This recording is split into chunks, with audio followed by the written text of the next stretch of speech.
हरे राम कृष्ण हरे राम कृष्ण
Wow.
पूर्ण केला पूर्ण केला पूर्ण केला पूर्ण केला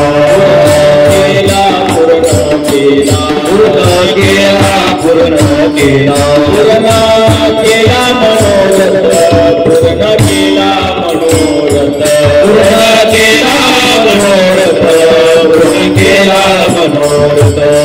पूर्ण केला मनोरथ पूर्ण केला मनोरथ पूर्ण केला मनोरथ पूर्ण केला पूर्ण केला पूर्ण केला पूर्ण केला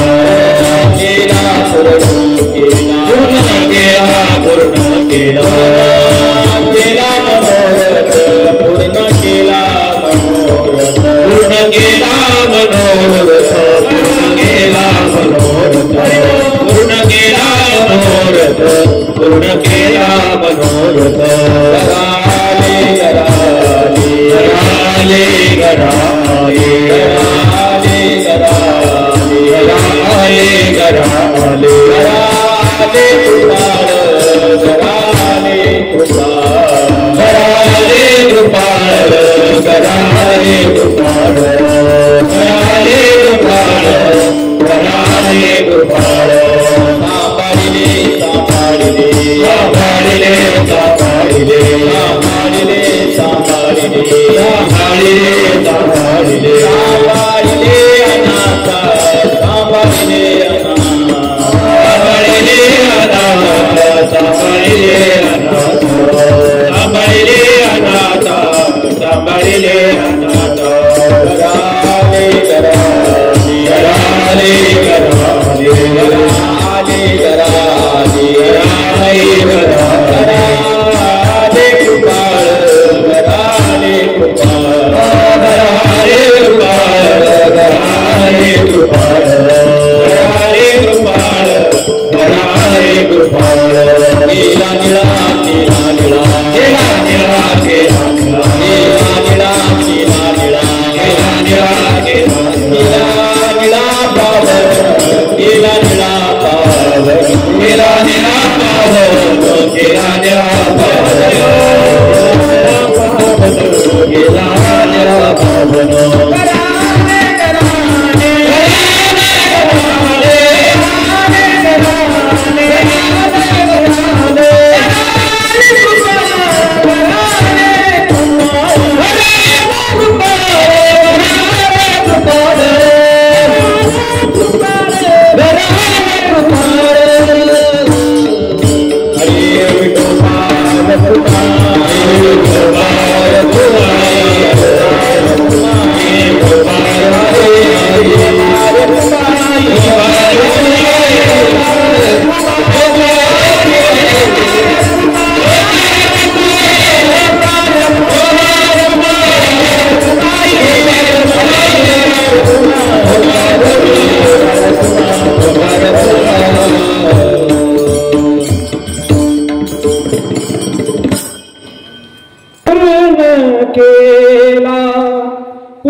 पूर्ण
आले कृपाळ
पूर्ण केला मनोरथ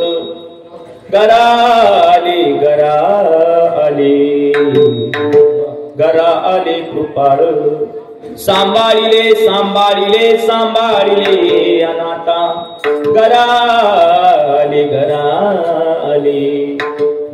आले कृपाळ केला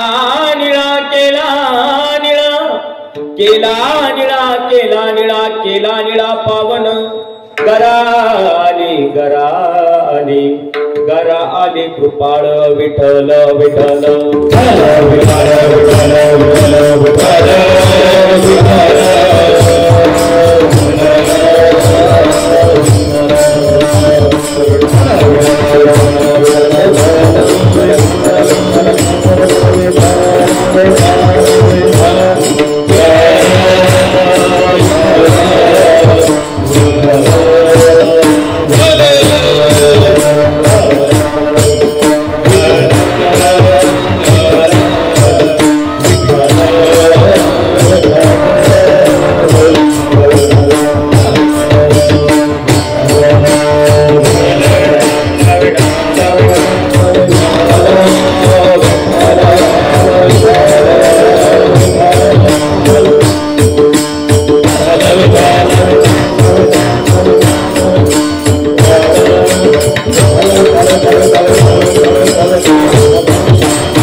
पूर्ण केला मनोरथ गरा आले कृपाळ विश्वाचा तो गुरु स्वामी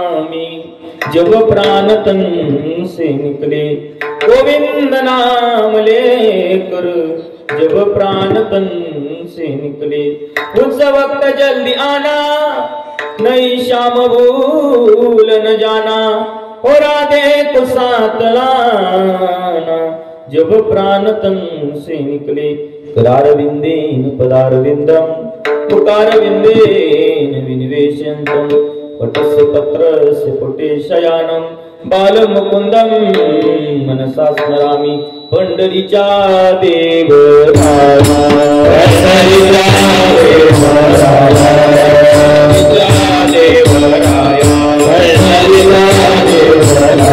दंडवत तुझे पाया दंडवत तुझे पाया दंडवत तुझे पाया दंडवत तुझे पाया दंडवत तुझे पाया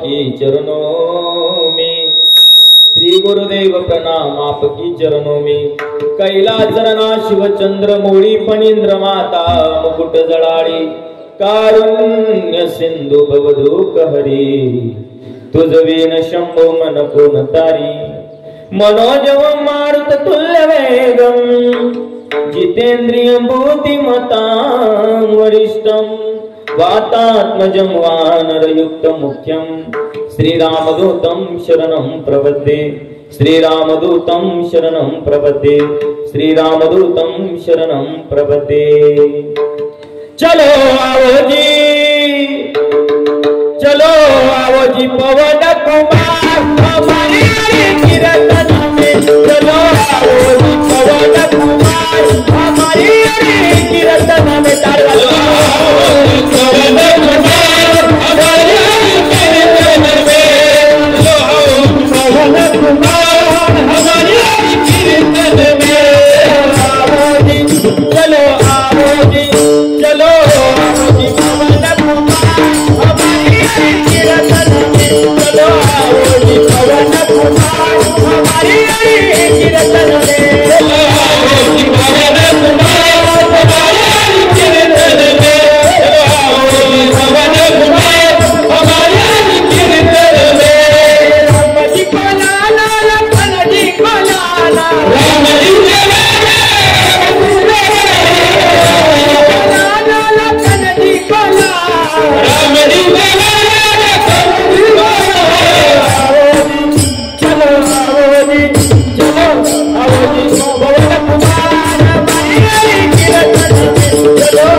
घरा आली कृपाळ प्रस्तुत कीर्तन रूपी सेविकर्ता घेतलेला आहे पांडुरंग परमात्म्याचे लढीवाळ भक्त श्री तुकोबराय आणि तुकोबरायांच्या अनुग्रहाला कृपापात्र झालेले शिष्य श्री संत निळोबराय निळोबरायांच्या जीवनामध्ये केलेला परमार्थ आणि परमार्थाला मिळालेलं उत्तर म्हणजे आजचा अभंग विठ्ठल निळोबराय म्हणतात आमच्या जीवनामध्ये आम्ही खऱ्या अर्थानं मनोरथ केला होता पूर्ण केला मनोरथ पण जो मनोरथ केला होता तो भगवंताच्या नामसाधनेनं नामचिंतन आमच्या जीवनात पूर्ण झाला मग तो मनोरथ पूर्ण झाल्यानंतर आमच्या जीवनात परिणाम घडला काय घरा आले कोण आलं घरा आले कृपाळ जे साधू संत ते आमच्या घराला आले त्यांनी आमच्यावरती कृपा केली महाराज तुमच्या जीवनातला मनोरथ पूर्ण केला तुमचं मनोरथ पूर्ण झालं तुमच्या घरी संत आले ती कृपाळ आहेत त्यांनी तुम्हाला या ठिकाणी घरी येऊन प्रसाद काय दिला? महाराज म्हणतात, सांभाळिले सांभाळिले सांभाळिले अनाथा. आम्ही अनाथ होतो पण त्या संतांनी आम्हाला सांभाळलं. आणि मग निळोबाराय म्हणतात, आता खऱ्या अर्थानं केला निळा केला निळा केला निळा पावन. आमच्या जीवनामध्ये त्या संत भजनाने भगवंताच्या साधनेनं त्या संतांच्या संगतीतून आम्ही पावन झालो. अभंगाचा सरळ अर्थ विठ्ठल. आजचं कीर्तन कशाच्या निमित्तानं आहे? किम निमित्तानं आपण सगळे जमलेलो आहोत. सर्वांना ज्ञात आहे, ठाऊक आहे, माहिती आहे, परंतु सांगणं ही वक्त्याचं आद्य कर्तव्य असतं. या न्यायाने नाथ्याने प्रभू रामचंद्रांच्या पदस्पर्शानं पुनीत पावन झालेला हा नाशिक जिल्हा, किंबहुना ज्या निवृत्तीनाथांचा, ज्ञानोबरायांचा, सोपान काका आणि मुक्ताबाईचा पवित्र भावंडांचा स्पर्श ज्या पवित्र मातीला झाला तो पवित्र असणारा नाशिक जिल्हा, या नाशिक जिल्ह्यामध्ये पवित्र असणारा सिन्नर तालुका आणि सिन्नर तालुक्यामध्ये असणारं श्री क्षेत्र पाटपिंपरी गाव, या गावातील श्री दामोदर ओगले पाटील या बाबांच्या परिवारानं, त्यामध्ये दीपक भाऊ असतील, उत्तम भाऊ असतील, या सर्व परिवारानं खऱ्या अर्थानं माणसाच्या 3 मूलभूत गरजा सांगितल्या. पहिली आहे अन्न, दुसरी आहे वस्त्र आणि तिसरा आहे निवारा. या 3 गोष्टी माणसाच्या जीवनामध्ये असल्या की माणसाला भजन करणं आणि नामसाधना करणं अगदी सोपं जात असतं. म्हणून माणसाच्या जीवनामध्ये या 3 गोष्टींची पूर्णता असली की पुढचा परमार्थही सुखाचा होत असतो. म्हणून या 3 नियमाप्रमाणे आज आपल्या जीवनामध्ये जी वास्तू उभी केली आहे, आपला या ठिकाणी निवारा सुखाचा व्हावा, आयुष्यभर त्याच घरामध्ये आपण सुखानं राहावं, याकरता त्यांनी एक नवीन वास्तू उभारली. आणि त्या नवीन वास्तूच्या वास्तू शांतीच्या निमित्तानं आजही कीर्तन विठ्ठल. बऱ्याच वेळा आपण बघतो लोक वास्तू शांती करतात, पण वास्तू शांती केल्यानंतर वास्तू नावाचा जो पुरुष आहे त्याची आज शांती करायला सांगितली धर्मशास्त्रानं. मी पुढे सांगणार आहे वास्तू शांती का करायची, कशी करावी, घराचा दरवाजा कुठे असावा, टॉयलेट बाथरूम, हे पुढे सगळं सांगणार आहे. पण वास्तू शांती करत असताना बऱ्याच ठिकाणी असं बघायला मिळतं की त्या वास्तू शांतीला गेल्यानंतर तिथं एकदा घराची ती वास्तू शांतीची पूजा झाली, सत्यनारायण झाला की डायरेक्ट आलेल्या लोकांना अन्नदान. पण मी सांगेन की हा उगले परिवार फार भाग्यवानी. किती भाग्यवान! वास्तू शांती होत असताना फार पर्वणीच्या तिथीवरती आज धरली. आज खऱ्या अर्थानं जगदधार रुक्मिणी पांडुरंग परमात्म्याचे लढीवाळ भक्त श्री संत तुकोबराय, आणि त्या तुकोबरांना नेण्यासाठी आजच्या दिवशी बरोबर 12 वाजेला माध्यमाच्या काळी विमान आलं आणि आजच्या दिवशी तुकोबरा वैकुंठाला गेले. तो दिवस म्हणजे आज तुकाराम बीजेचा दिवस विठ्ठल.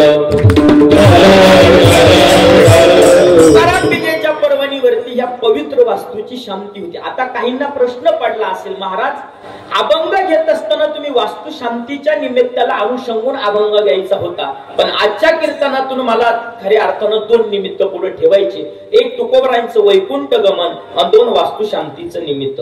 दोन्ही विषयाला अनुषंगून आजचा अभंग सेवेकरता घेतलेला आहे आणि सेवेकरता घेतलेला अभंग श्री निळोबारायांचा आहे. वारकरी संप्रदायामधले संत परंपरेतले शेवटचे संत म्हणजे निळोबाराय. आणि निळोबारायानंतर वारकरी संप्रदाय सांगतो की निळोबारायानंतर जे संत झाले त्या संतांचा कीर्तनकारानं कीर्तना करता अभंग घेऊ नये विठ्ठल. म्हणून वास्तू नावाची शांती करत असताना, ग्रह प्रवेश त्या घरामध्ये करत असताना आपण काय करतो? वास्तूची शांती केली की लोकांना अन्नदान करतो. पण परिवार उरले परिवार फार भाग्यवानी. आजच्या दिवशी नुसतं अन्नदान नाही, आजच्या दिवशी या परिवाराकडून महत्वाचं आज दुसरं दान या ठिकाणी होतं. त्या दानाचं नाव आहे ज्ञानदान. कीर्तनाच्या माध्यमातून आलेल्या सगळ्या लोकांना, भाविकांना, आलेल्या पाहुण्यांना आज त्या अन्नदानासोबत काहीतरी ज्ञानदान घडावं याच्या करता खऱ्या अर्थानं आजचं ही कीर्तन आहे. म्हणून मी धन्यवाद देईन आणि मी सांगून जाईल आजच्या या 2 दानांपैकी सगळ्यात श्रेष्ठ दान जर कोणतं असेल तर ते ज्ञानदान आहे. याचं कारण आहे दादा, आजची वास्तू शांती होत असताना किती दिवसाची पूजा होती? नवचंडी होती का? नवचंडी जर असेल तर 3-3.5 दिवसाची, नसेल आज सकाळी सुरू केली असेल, आज सकाळपासून पूजा.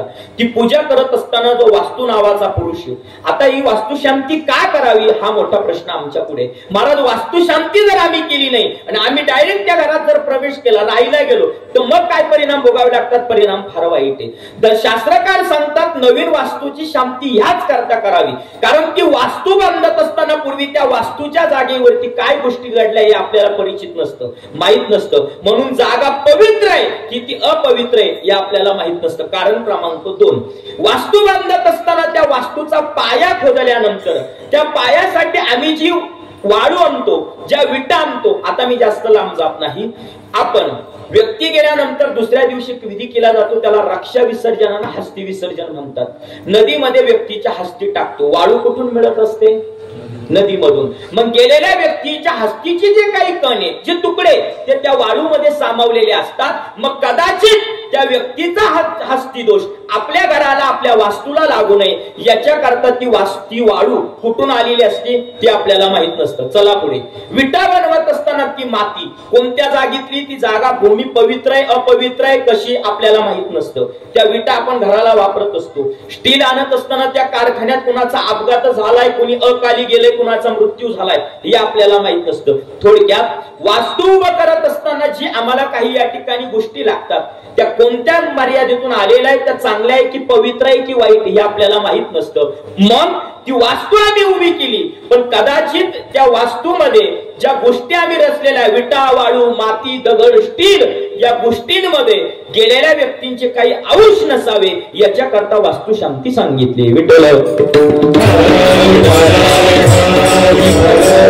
आणि एकदा आजच्या दिवशी गृहप्रवेश करत असताना आपल्या घरामध्ये एक वास्तू नावाचा पुरुष नीट आहे. जोपर्यंत त्याला आपण शांत करत नाही तोपर्यंत तो घरात त्रास देतो. आणि एकदा घरामध्ये प्रवेश करत असताना वास्तू नावाच्या पुरुषाची आज शांती झाली. मात्र त्याच्यात नवचंडी करत असताना बरंच सांगितलंय. ग्राम प्रदक्षिणा सांगितली, घराला ग्रह प्रदक्षिणा सांगितली, गो प्रदक्षिणा सांगितली, नांदी श्राद्ध सांगितलंय, फार सांगितलंय. वेगवेगळ्या प्रकारचे मंडल करायला सांगितले. ही नवचंडीची पूजा आहे. पण हरकत नाही, ज्याला नवचंडीची पूजा करता येत नाही त्यानं कमीत कमी त्या घराची, त्या वास्तूची कलश पूजा तरी करावी. आणि कलश पूजा करून आपल्या घरामध्ये सत्यनारायणाची पूजा करावी. एकदा सत्यनारायणाची पूजा आपल्या घरात झाली की सत्यनारायण देवता त्या घरामध्ये प्रवेश करत असते आणि सुख आणि समृद्धी त्या घरामध्ये नांदत असते. विठ्ठल. आता वास्तू नावाचा जो पुरुष किती भयंकर असतो ऐका.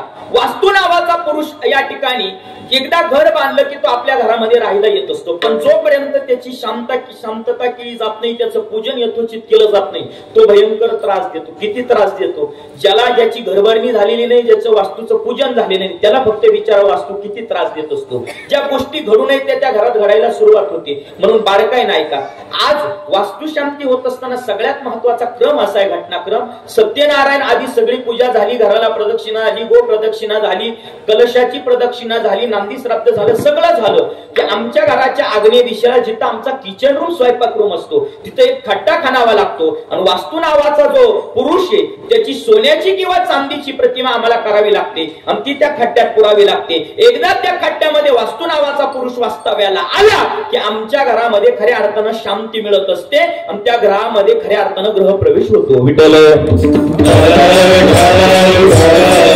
नियम असा आहे दादा, एकदा वास्तू नावाचा पुरुष घरामध्ये प्रवेश केला, त्याची शांती केली की त्याला चार गोष्टी चालत नाही. त्या बारकाईनं ऐकायचं. नुसती वास्तू उभी केली, घरभरणी केली, लोक जीव घातले, कीर्तन ठेवलं म्हणजे सगळं संपलं असं नाही दादा. आता घर बांधत होते ही तर खरी परीक्षा होती, मनोरथ होता तो पूर्ण केलाय आपण. आता खऱ्या अर्थानं घरामध्ये जो वास्तू नावाचा पुरुष आलाय, आता तो आपल्या घरामध्ये कायमस्वरूपी टिकला पाहिजे, तेव्हा घराला घर पण असतं. मग वास्तू नावाचा पुरुष आहे, तो घरामध्ये राहत असताना त्याला काही गोष्टी चालत नाही. पहिली गोष्ट त्याला चालत नाही, त्या घरामध्ये राहत असताना त्याला मदिरा म्हणजे दारू चालत नाही. 2, घरामध्ये राहत असताना त्याला परधन चालत नाही. 3, घरामध्ये राहत असताना त्याला जुगार चालत नाही. आणि 4, घरामध्ये राहत असताना त्याला परस्त्री चालत नाही. विठ्ठल. भागवतामध्ये वर्णन आहे, ज्या वेळेस राजा परीक्षिती या ठिकाणी आपल्या राज्यामध्ये फेरफटका मारत असताना कलीनं काही जागा मागितल्या होत्या. कलीनं सांगितलं, हे राजा मला फक्त 5 जागा दे, त्यापैकी मागितलेल्या 4 जागा ज्या ठिकाणी परक्याचं धन असेल तिथं मी जाईल, तिथं मला प्रवेश दे. जिथं परस्त्रीचा वास आहे, स्वतःची पत्नी सोडून दुसऱ्याची पत्नीचा प्रवेश आहे, तिथं माझं वास्तव्य असेल. जिथे दारू आहे तिथं माझा प्रवेश असेल. आणि 4, जिथं परधने, दुसऱ्याचं धने, तिथं माझा प्रवेश असेल. मग ऐका, आता वास्तू उभी केली, नुसतं वास्तू उभं करून आता जमलं असं नाही. आता वास्तू उभी केली ना, आता या परिवारानं इथून पुढचं जीवन जगत असताना आचारा विचारानं जगायचं. कसं? आपल्या घरामध्ये येणार या ठिकाणी खऱ्या अर्थानं धन असेल हे चांगल्या नीतीतून आलं पाहिजे. आणि कायम सांगत असतो, धन जर चांगलं असेल पुढे धनाचा फायदाही आपल्याला चांगलाच होत असतो. पण धन जर चुकीच्या मार्गाने आलेला असेल तर ते चुकीच्याच मार्गाने जात असतं. म्हणून धन कमवत असताना तुकोबराय म्हणतात ते जोडनिया धन उत्तम व्यवहारे, जोडनिया धन उत्तम व्यवहारे, जोडनिया धन उत्तम व्यवहारे, जोडनिया धन उत्तम व्यवहारे, उदास विचारे वेच करी, उदास विचारे वेच करे, उदास विचारे वेच करे, उत्तमती गती दोये स्वभावे, उत्तमती गती दोये स्वभावे, उदास विचारे वेच करे, उदास विचारे वेच करे, उदास विचारे वेच करे, उत्तमती गती दोये स्वभावे, उत्तमती गती दोये स्वभावे. महाराज म्हणतात आपल्या जीवनात धन कमव, पण कसं जोडून या धन उत्तम व्यवहारी. माणसांना धन जीवनामध्ये धन कमव, पण खऱ्या अर्थाने त्याला नीती चांगली असावी. आणि मी कायम सांगत असतो, माणसानं दिवसाला जर 1000 रुपये जर कमावले तर त्या 1000 रुपयातले कमीत कमी 10 रुपये दानामध्ये असावी. तुम्ही धन आणताय ना, धन आणलेलं धन शेवटकाळ चिरकाल टिकावं याच्याकरता जीवनामध्ये गोष्ट महत्वाची ती म्हणजे दान. विठ्ठल म्हणून पहिली गोष्ट, आता वास्तूमध्ये प्रवेश केलाय, वास्तू नावाचा पुरुष घरामध्ये नांदतोय, सावधान. इथून मागे आम्हाला भीती नव्हती, पण आता तो घरात आलाय ना, वास्तू नावाचा पुरुष भयंकर आहे. त्याला एक गोष्ट पहिली चालत नाही, परधन, दुसऱ्याचं धन चालत नाही. अजून मी थोडं पुढे जाऊन बोलतो. महिला मंडळ, आपणही थोडस समय सूचकेत राहिलं पाहिजे. बऱ्याच स्त्रियांना एक वाईट सवय, थोडस मी स्पष्ट बोलतो, पण ही वाईट सवय आपण बंद केली पाहिजे. त्याचं कारण असं आहे, कारण एवढंच आहे, आपण बऱ्याच वेळा असं होतं, आपल्याकडे एखादा दागिना नसला की कुठं लग्नाला निघालो, कुठं हळदीला निघालो, एखाद्याच्या साखरपुड्याला निघालो, वास्तुशांतीला निघालो. ही फार वाईट सवय आपल्या बायांना असते की दुसऱ्या बाईचा आणायचा आणि आपल्या गळ्यात घालायचा. ही परधनी झालं. सांगू, भागवतातला पुरावा मी सांगेन. ज्यावेळेस राजा परीक्षित शिकारी करता जंगलात गेला होता, त्यावेळेस तहान लागलेली असताना राजा परीक्षितीला एवढी तहान लागली पण पाणी मिळालं नाही. म्हणून एक श्रमिक नावाचे ऋषी साधना करत होते, आणि साधना करत असताना त्या राजाचा क्रोधभंग झाला. मेलेला जिवंत सर्प होता, तो मारला. आता इथंही मतभेद, काही कीर्तनकार सांगतात मेलेला सर्प होता, पण साधूची लक्षणं सांगत असताना भागवतात वर्णन आलेलं आहे. खरा जो साधू आहे तिथं मुंगूस आणि सर्प हे सोबत खेळतात, व्याघ्र आणि गाय ही सोबत पाणी पितात. ही साधूचे लक्षण आहे. म्हणून जो सर्प होता जिवंत तो मारला, आणि राजा परीक्षितीनं तसाच सर्प उचलला आणि तो खऱ्या अर्थानं श्रमिक नावांच्या ऋषींच्या गळ्यामध्ये टाकला. सर्प टाकला, रागाच्या क्रोधाच्या भरात निघून गेला. थोड्या वेळानं शृंगी नावाचे ऋषी तिथं आले. शृंगी ऋषींनी बघितलं आपल्या गुरुच्या गळ्यात मेलेला सर्प कुणी टाकला, कळत नाही, मागचा पुढचा विचार केला नाही. कमंडलूतलं पाणी हातावरती घेतलं आणि संकल्प केला, ज्याने कोणी माझ्या गुरुच्या गळ्यात मेलेला सर्प टाकलाय, 7 दिवसामध्ये सर्पदंशाच्या तक्षकाच्या दंशानं त्याला मरण मृत्यू आल्याशिवाय राहत नाही. संकल्प सोडला आणि श्रमिक नावाचे ऋषी साधनेतून बाहेर येता, हे बाबा शृंगी काय केलंस तू, तुला माहिती का तू कोणाला शाप दिलाय? नाही स्वामी, अरे पांडव कुळामध्ये जन्माला आलेला, उत्तरेच्या गर्भात असताना जगाच्या मालकानं ज्याचं रक्षण केलं तो राजा परीक्षिती, त्याला शाप दिलाय तू. त्या शृंगी ऋषींनी सांगितलं, कोणी का असो माझ्या गुरुचा अवमान केला त्याला मी सोडणार नाही. म्हणजे बाबा असं करू नको, तो भगवंताचा अंश आहे. आता एक कर, गेलेला शाप पाठीमाग घे. त्या शृंगी ऋषींनी सांगितलं, गुरुजी मुखातून गेलेला बाण, मुखातून गेलेला शब्द आणि धनुष्यातून गेलेला बाण कधीच माघारी येत नाही. शाप पाठीमाग घेणं शक्य नाही, पण एक करू शकतो, मी त्याला जाऊन सांगू शकतो की खऱ्या अर्थानं 7 दिवसानंतर तो मरणार आहे. शृंगी निघाले राजा परीक्षितीच्या दरबारात हजर. ऐका, परधन दुसऱ्याचा अंगावरती घातलं तर काय तोटा होत असतो, हे माझं चाललंय. आणि त्यावेळेस शृंगी ऋषींना पाहिलं आणि राजा परीक्षिती सिंहासनावरती उभा राहील. आता पुन्हा प्रश्न इथं निर्माण आहे, एकीकडं फक्त पाणी न मिळाल्या म्हणून साधूचा अपमान केला, मेलेला सर्प गळ्यात टाकला, आणि एकीकडे साधूला पाहिल्यानंतर जागेवरती आदरानं उभं राहिली. याचं कारण काय? याचं कारण ऐका महिला मंडळ. ज्या वेळेस राजा परीक्षिती शिकारी करता जंगलात गेले होते त्यावेळेस राजा परीक्षितीच्या मुखामध्ये जरासंधाचा मुकुट होता, परधन होतं, म्हणून कलीनं शरीरात प्रवेश केला. आणि ज्या वेळेस शृंगी ऋषी आले त्यावेळेस तोच मुकुट बाजूला काढून ठेवलेला होता. साधूचं आदर आतिथ्य झालं, म्हणून परक्याचं परधन आपण अंगावरती कधीच घालायचं नाही. विठ्ठल विठ्ठल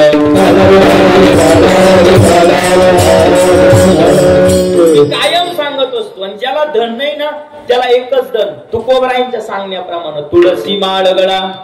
हा, तुळशीची माळ हेच आमचं महाराज म्हणतात. तुकोबरायांचं मला तरी वाटतं प्रमाणे तुळशीवरी सोने येतो गाढवाची लेणे. महाराज म्हणतात तुळशीवर जो कोणी सोनं घालतो तो गाढवाप्रमाणे, ते गाढवाचं लेण आहे. मग ज्याला अंगावरती घालण्यासाठी सोनं नाही त्याचं सोनं एकच महाराज, आणि ती म्हणजे तुळशीची माळ. विठ्ठल म्हणून दुसरी गोष्ट, वास्तू नावाचा प्रवेश घरामध्ये आला की परक्याचं धन परधन घरामध्ये वापरायचं नाही. तिसरी गोष्ट आहे मदिरा. नीट ऐका ना, वास्तू नावाचा पुरुष घरामध्ये आला, त्यानं आजच्या दिवशी प्रवेश केला की इथून पुढे त्या घरामध्ये मदिरा चालणार नाही. आणि जर मदिरा दारू पिण्याचा कोणी प्रयत्न केला तर कली तिथं प्रवेश करत असतो. आणि नीट बघा तुम्ही, मला एक सांगा, सगळ्यात जास्त लोक न सांगता कुठे येतात? कीर्तनाला येतात की जिथं भांडणं झालं तिथं येतात? पटकन सांगा लवकर. भांडणं झाले कीर्तनाला सांगावं लागतं, यावर का आमच्या घरी वास्तू शांती आहे, त्याच्या निमित्तानं त्या नाणेगावच्या महाराजाचं कीर्तन यावर का जेवायला या कीर्तनाला सांगावं लागतं. पण त्याच ऐवजी गावात जर एखाद्याचं भांडण झालं सांगावं लागतं का या भांडण ऐकायला? म्हणून नाही. म्हणजे जिथं मदिरा आहे, जिथं दारू आहे तिथं कल आहे, आणि जिथं कल आहे तिथं कली आहे. विठ्ठल.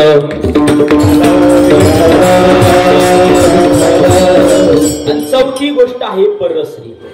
धर्मशास्त्र सांगतं आपली पत्नी सोडून परस्त्रीकडे माणसानं वाकड्या नजरेनं पाहू नये. आणि ज्या दिवशी परस्त्री वाकड्या नजरेनं तिच्याकडे पाहिलं तिथंही कली शरीरात प्रवेश करत असतो. महाराष्ट्रातली अनेक उदाहरणं तुम्हाला देता येतील. चांगले चांगले स्वतःला विभूती विभूती म्हणणाराने ज्ञानी महंत संत फक्त एकाच गोष्टीमुळे परत रिटर्न झाले, परस्त्री. ज्या दिवशी स्वतःची पत्नी सोडून दुसऱ्याच्या स्त्रीवरती नजर जाती तिथं शरीरात कली प्रवेश करतो. विठ्ठल.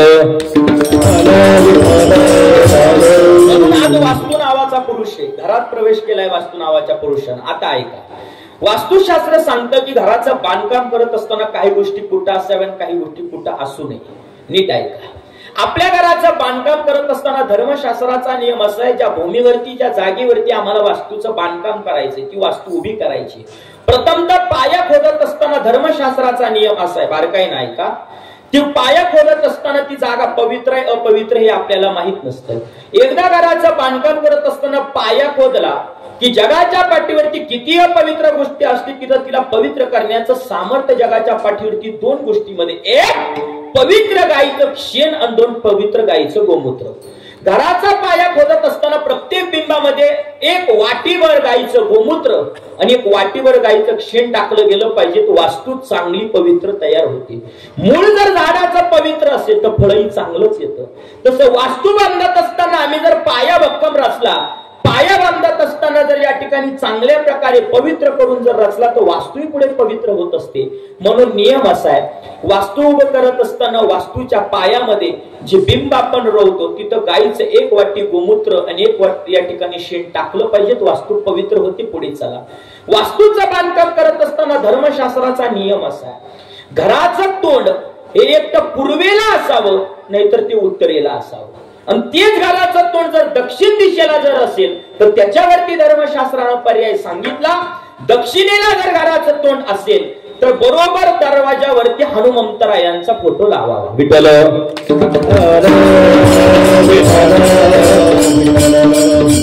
कारण हनुमंतरा हे संकट मोचन आहे, आलेलं सगळं संकट ते निवारून येत असतात. म्हणून शक्यतो घराचं तोंड हे दक्षिण दिशेला नसावं, घराचं तोंड एक तर पूर्वेला असावं नाहीतर उत्तरेला असावं. हा दुसरा नियम. चला पुढे, घराचा स्वयंपाक रूम किचन रूम बांधत असताना धर्मशास्त्राच्या नियमाप्रमाणे वास्तुशास्त्राच्या नियमाप्रमाणे तो घराच्या आग्नेय दिशेला असला पाहिजे. का? याचं कारण आहे. घराच्या आग्नेय दिशेला आग्नेय देवाची या ठिकाणी अग्निदेव राहत असतो, त्याचं वास्तव्य आपल्या घरामध्ये असतं. म्हणून महिलांनी स्वयंपाक करत असताना एक लक्षात घेतलं पाहिजे, आपण ज्यावेळेस स्वयंपाक करतो प्रथमतः सगळ्यात महत्वाचं आपल्या घरामध्ये जो अग्निदेव असतो त्याला नमस्कार करावा आणि मग पुढील स्वयंपाकाची तयारी करावी. का तर तुमच्या स्वयंपाक किचन रूम मध्ये ती देवता कायम वास्तव्य करत असते, त्याचं नाव आहे अग्निदेव. पुढे चला, एकदा वास्तू उभी करत असताना घराचा जो देवघर आहे सगळ्यात महत्वाचं. जसं गाव कसं आहे, गावात प्रवेश केल्यानंतर रस्त्यावरून समजतं, गावातल्या मंदिरावरून समजतं, तसं घर किती पवित्र आहे हे घर त्या घरातल्या देवघरावरून समजत असतं. म्हणून त्या घरामध्ये प्रवेश केल्यानंतर धर्मशास्त्राच्या नियमाप्रमाणे वास्तुशास्त्राच्या नियमाप्रमाणे घरातलं देवघर हे घराच्या नैऋत्य दिशेला असलं पाहिजे. आणि त्यातही अजूनही पुढे पर्याय सांगितले शास्त्राने. त्या देवघराला या ठिकाणी आपण बऱ्याच वेळा असं करतो, जिथं देवघरी तिथंच गेलेल्या पितरांचा गेलेल्या पूर्वजांचा फोटो लावतो, हे विरुद्ध आहे. धर्मशास्त्र सांगतं गेलेल्या पूर्वजांचा फोटो असावा पण तो दक्षिण दिशेला असावा. आणि दक्षिण दिशेला फोटो लावत असताना तो देवघराच्या वरती नसावा, देवघराच्या कमीत कमी 50 ते 100 फूट बाजूला असावा. विठ्ठल विठ्ठल. आता देवघरामध्ये देवांची मांडणी कशी असावी ते ऐका. देवघरामध्ये आम्ही देव या ठिकाणी नुसते ठेवतो, देवांना स्नान घालतो, पण नियम सांगितले शास्त्राने. आमच्या घरामध्ये पंचायतन देवता असली पाहिजे. हिंदू धर्माच्या नियमाप्रमाणे 5 प्रकारच्या देवता असल्या पाहिजे. इतर देव तुम्ही ठेवा न ठेवा त्याच्याबद्दल माझं काही दुमत नाही, पण 5 देव पंचदेवता आमच्या घरात असल्या पाहिजेत. बारकाई नाही का. पहिला देव आहे गणपती, दुसरा देव आहे भोलेनाथाचं छोटं शिवलिंग, तिसरी आहे आई भगवती, मग ती कुठल्याही स्वरूपात तुम्ही ठेवू शकता. चौथा देव आहे भगवान विष्णू आणि 5वा देव आहे सूर्यनारायण. या 5 देवता हिंदू धर्माच्या न्यायाप्रमाणे आमच्या घराच्या घरात असल्या पाहिजे. आता बारकाई नाही का, घरात कोणती देव कुठे ठेवावे.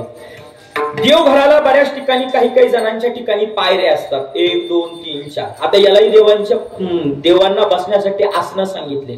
पहिल्या आसनावरती आमच्या घरातली कुलदैवत असावी. कुलदैवत तुमच्या घरातली आदिशक्ती, तुळजा भवानी असेल, माहूरची रेणुका असेल, करवीरची लक्ष्मी असेल, कोल्हापूरची, नाहीतर वणीची सप्तशृंगी, जे तुमचं शक्तीपीठ काय असेल तुमच्या कुलदैवताच्या कुलाचाराच्या कुलधर्माच्या नियमाप्रमाणे ती असावी. तिच्या बाजूला तुमची कुलदैवत खंडेराव महाराज, भैरवनाथ महाराज ही पहिल्या आसनावरती असावी.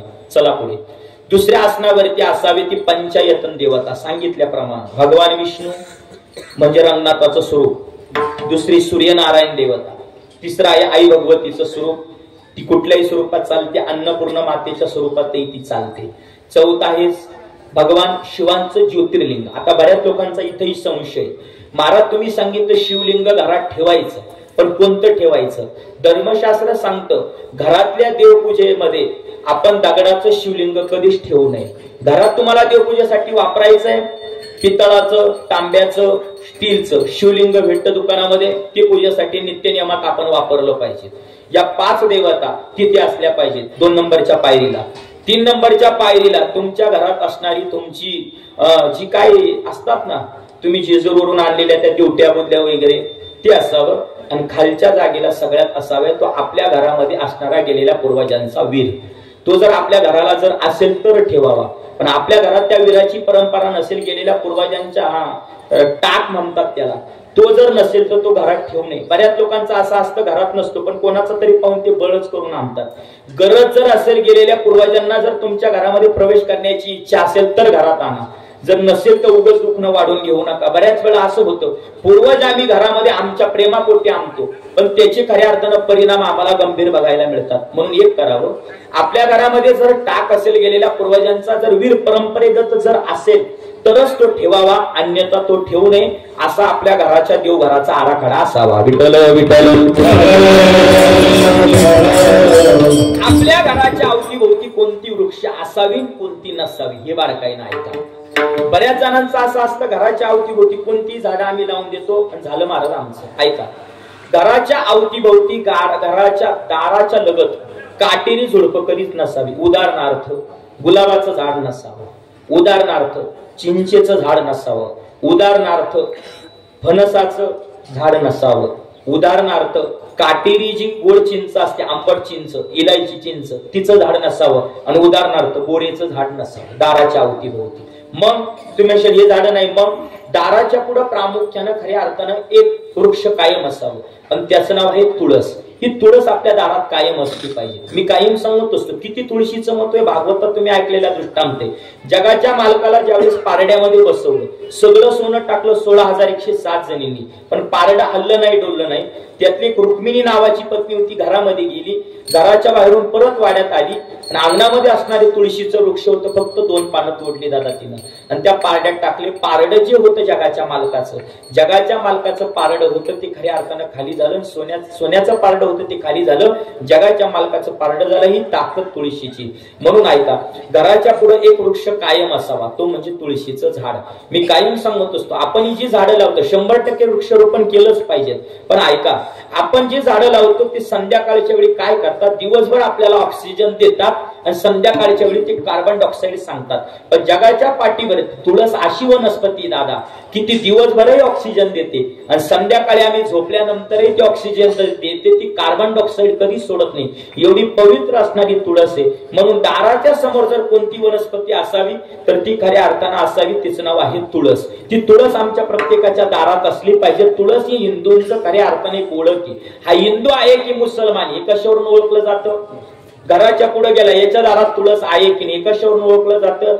हिंदू आहे का नाही, हा कशावरून? तुळशीवरून. म्हणून प्रत्येकाच्या दारात तुळस असलीच पाहिजे. जयाची द्वारी तुळसी वृंदावन, धन्य ते सदान वैष्णवाचे, धन्य ते सदान वैष्णवाचे.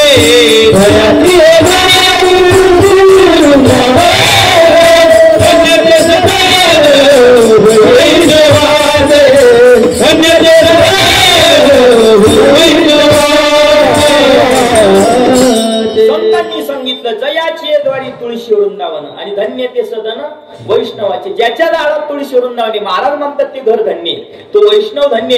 म्हणून आपल्या घराच्या अंगणाच्या मध्ये तुळस असली पाहिजे, दारापुढे तुळस असली पाहिजे, काटेरी झाडी झुडपं नसावी. अजून पुढे चला, घराच्या अवतीभोवती 100-150 फुटावरती काही वृक्ष लावावी. पण कोणती लावावी ते ऐका. आपल्या घराच्या अवतीभोवती आपण वड, पिंपळ, उंबर यासारखी झाडं लावली पाहिजेत. कारण या ठिकाणी या प्रत्येक वृक्षामध्ये देवता बसलेली असं सांगितलं जातं. गड्या, उंबरामध्ये भगवान दत्तात्रयांचं वास्तव्य, पिंपळामध्ये भगवान विष्णूचं वास्तव्य आणि खऱ्या अर्थानं जे वडाचं झाड आहे त्याच्यामध्ये ब्रह्मदेवाचं वास्तव्य. म्हणून ही झाडं आपल्या घराच्या अवतीभोवती असली पाहिजेत. अजून पुढे जाऊन सांगतो, ही झाडं लावत असताना ज्याला शक्य असेल त्यानं, ज्याच्या घराच्या अवतीभोवती पिंपळाचं झाड असेल त्यानं एक केलं पाहिजे. पवित्र वास्तूत राहायला गेलं, पवित्र वास्तूत आम्ही प्रवेश केलाय, पण घराच्या अवतीभोवती जर पिंपळाचं झाड असेल, मी हे त्यांच्याकरता सांगतोय ज्यांना आपले कामं अटकलेले पूर्ण करायचे, काही गोष्टी अजून अपूर्ण पूर्ण होत नाही, त्याने एक करायचं. भगवान विष्णूचं वास्तव्य या ठिकाणी पिंपळाच्या झाडात आहे. दर शनिवारी उठल्यानंतर हनुमंतरायाचं दर्शन घेतल्यानंतर पिंपळाच्या झाडाला 7 प्रदक्षिणा मारायच्या. 7 प्रदक्षिणा मारत असताना पण त्याला साह्य अग्नी असला पाहिजे. कापराच्या 5 ज्योती लावून जोपर्यंत त्या ज्योती विझत नाही तोपर्यंत 7 प्रदक्षिणा मारायच्या आणि आपल्या मनातली जी इच्छा असेल, काय अटकलेलं काम असेल ते फक्त भगवान विष्णूंना सांगायचं. देवा, तुमचं दर्शन होणं शक्य नाही, या पिंपळाच्या स्वरूपात तुम्ही माझ्या हृदयात आहात, तुम्ही माझ्या समोर आहात, एक करा, माझं एवढं काम पूर्णत्वाला न्या. फक्त 5 शनिवार करा, भगवान विष्णू आशीर्वाद दिल्याशिवाय राहत नाही. विठ्ठल विठ्ठल. आणि आता पुढचं ऐका, वास्तूपासून बाहेर निघालो, जिथून वास्तूपासून आमचा कायम येण्या जाण्याचा रस्ता आहे, त्या रस्त्यात एक वृक्ष कायम असला पाहिजे आणि त्या वृक्षाचं नाव आहे बेलाचं झाड. हे बेलाचं झाड रस्त्यामध्ये असलं पाहिजे गड्या. कारण धर्मशास्त्र सांगतं अंतकाळी माणसाचा मृत्यू झाला की त्याचं अंतविधी जात असताना त्या बेलाच्या पत्राच्या झाडाच्या खालून जर गेला तर फार पवित्र सांगितलंय गड्या. म्हणून रस्त्यानं जात असताना जिथून रोज आपलं येणं जाणं तिथं रस्त्यामध्ये एक तरी बेलाचं झाड, बेलपत्र असावं. बेलाचं झाड सहशी पुढे होत नाही बरं का, पण बेलाचं झाड असावं हे फार बारकावे. म्हणून या हिंदू धर्माच्या शास्त्राच्या नियमाप्रमाणे बऱ्याच वेळा आपण फक्त घर उभं करायचं म्हणून करतो, पण बऱ्याच वेळा वास्तुशास्त्राच्या नियमाप्रमाणे जर घर नसेल तो बरेच दोष घरामध्ये त्रास देतात.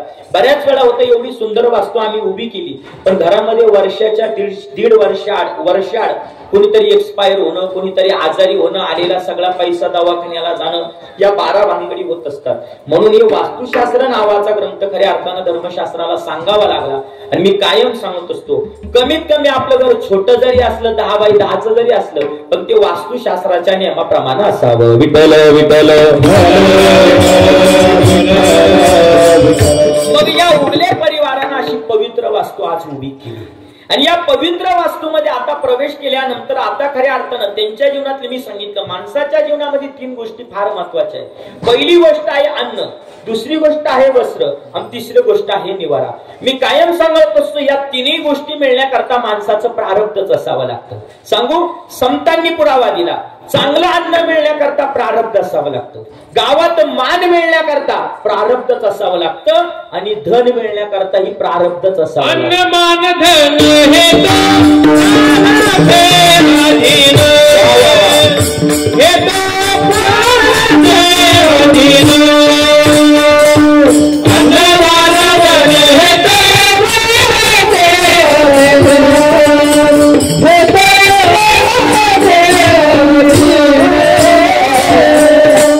महाराजांनी गोड पुरावा दिला. अन्न मान धन हे तो कसं आहे, प्रारब्ध आधीने. बरेच लोक एवढा शोक करतात, एवढा शोक करतात, जीवनात काही गोष्टी प्लस मायनस झाल्या की दुःख व्यक्त करतात आणि प्रारब्धाला देवाला दोष देतात. मी कायम सांगत असतो गड्या, ऐका ना, एखाद्या दिवशी असाही काळ येतो, आता मी तुमचं नाही सांगत, कसं आमच्या सांगितलेलं बरं असतं. लोकांवरती बोललो, लोक म्हणते बाबाला काय आम्ही दिसत होतो का, त्याच्यामुळे मी तुमचं नाही सांगत, मी आमचं सांगतो. कधी कधी वेळतं किरण महाराज असतील, सचिन महाराज असतील, महेश महाराज असतील, सगळेच महाराज, ही सगळी महाराज मंडळी कधी कधी असं होतं मंडळी, सकाळचा एक कार्यक्रम केला की लोक म्हणतात महाराज जेवा ना थोडस. काय म्हणतो, नाही पुढे आम्हाला प्रवास करायचा आहे, संध्याकाळचं कीर्तन आहे. तिथून आम्ही उपाशीत तापाशीत निघतो. आमचं कुठेतरी विचार असतो, रस्त्यात कुठेतरी चांगलं भेटलं का तिथं जीव. पण महाराज त्या दिवशी प्रसंग असा घडतो, अख्खी रात्र निघून जाते, संध्याकाळचं कीर्तन संत तिथंही मिळत नाही. घरी आलो तर घरी बनवलेलं राहत नाही.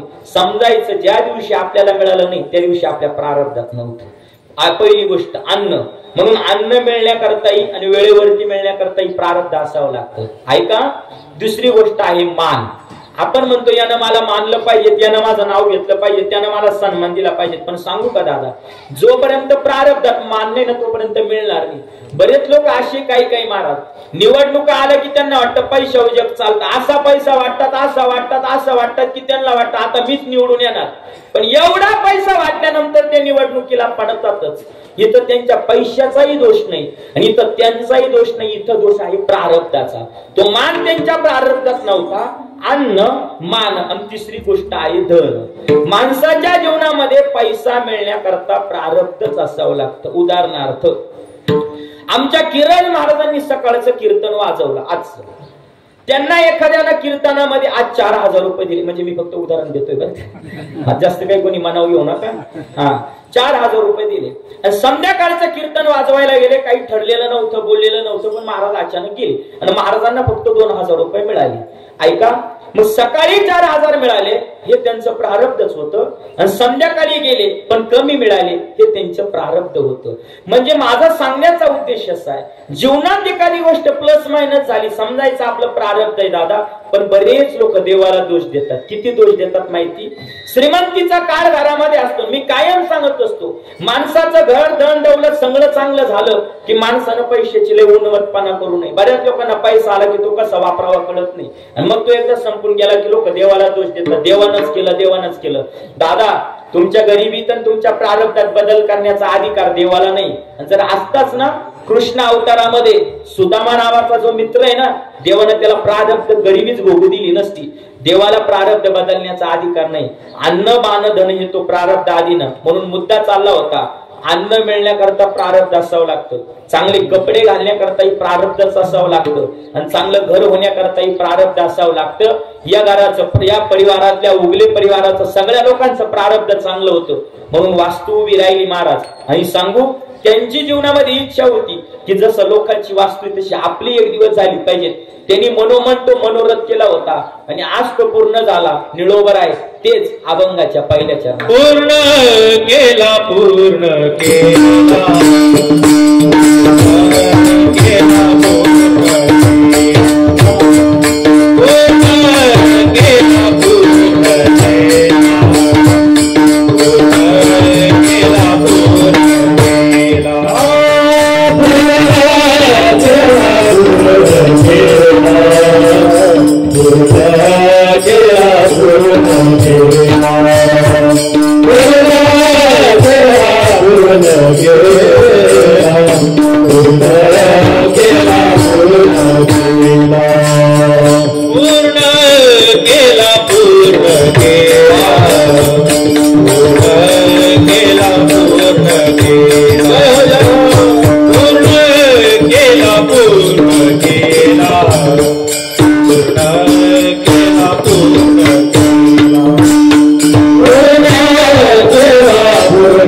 गराले गराले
अनुग्रह केला. तुकोबरा संतांचा मनोरथ आहे, पण आपल्या जीवाची काय हो? वाढावे संतान. ही आपली आवड आहे महाराज, ही आपली इच्छा आहे. म्हणून आज या परिवारानं एक मनोरथ केला होता की वास्तू उभी राहावी. वास्तू उभी राहिली बरं का.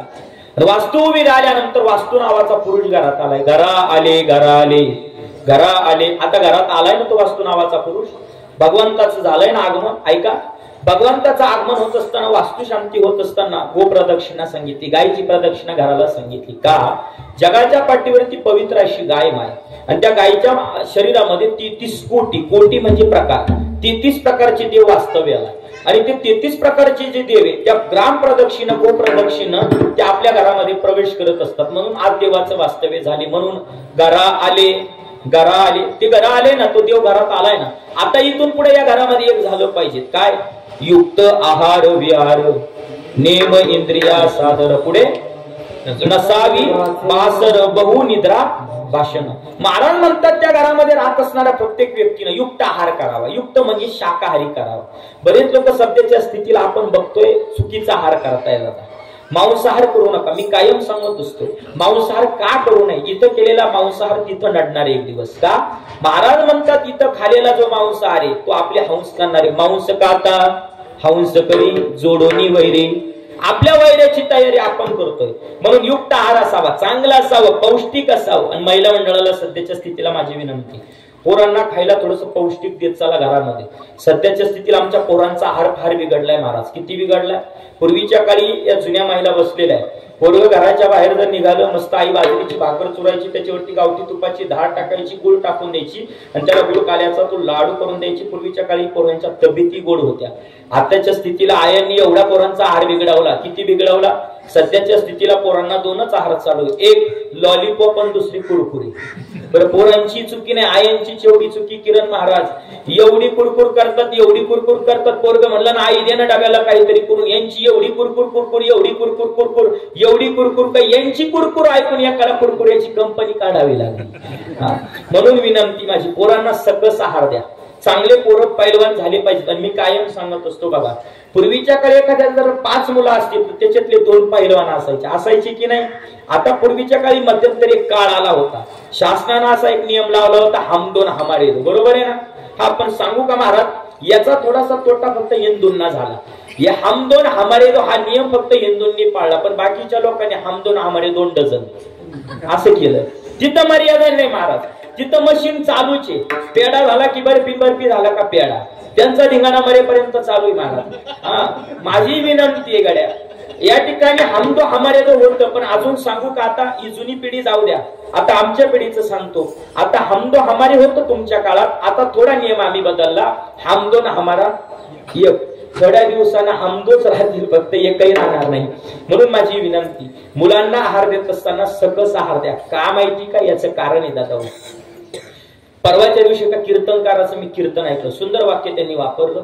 भविष्यात जर हिंदू मुसलमानांची लढाई जर झालीच, नीट ऐका बरं का, भविष्यात हिंदू मुसलमान हे युद्ध जर झालंच हे युद्ध झाल्यानंतर इथं बसलेली मंडळी आपल्या पोरांमध्ये ताकद असली पाहिजे समोरच्याला गार करण्याची. पाहिल्यानंतर समोरचा गार झाला पाहिजे. कमीत कमी एवढी पर्सनॅलिटी आमच्या पोरांची चांगली असली पाहिजे. पण सांगू का सध्याच्या स्थितीला पोरं कुरकुरी खाऊन फार कुरकुऱ्यासारखी झाली महाराज. काय पोरं युद्ध करणार मला सांगा. ते जनावर खाणारे लोक आहे, जनावर कापणारे लोक आहे. आपल्या हिंदूंचं त्याच्या पुढे काहीच चालणार नाही.